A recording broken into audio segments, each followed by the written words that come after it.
Hello and welcome to the fourth part of the Concurrent Teaching video series. In this video we're going to talk about how you get class started as students start to show up. The first thing that you want to do is assign your entry task and learning roadmap for the day so that students can review the agenda for the day and complete the entry task while you welcome students into the classroom.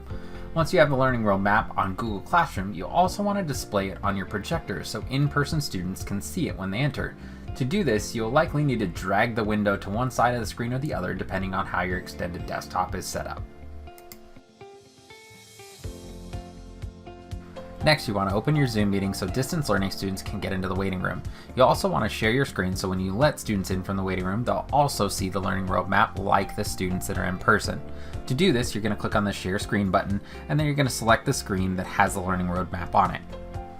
At this point, students should be entering your classroom in person. You'll want to welcome them to the class while following social distancing protocols, and you'll want to direct them to the learning roadmap and entry task on the projector and in Google Classroom.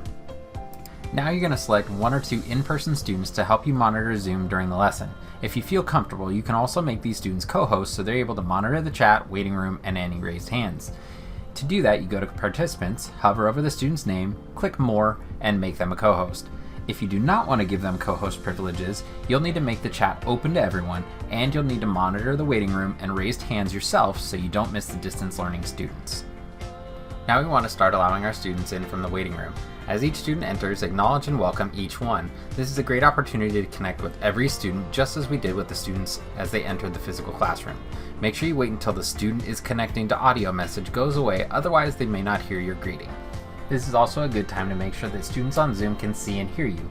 So you want to make sure that your microphone is turned on, and you also can check your settings in Zoom like we showed you in the last video to make sure that your audio and video are both set up properly. This is also a good time to check your webcams again to make sure that any visuals on the board are visible also in Zoom. If you're recording the lesson, remind students that the session will be recording, hit the record button, and then you can start your lesson. If you have any questions, as always, feel free to email Aaron Tommen at aaron_tommen@sumnersd.org.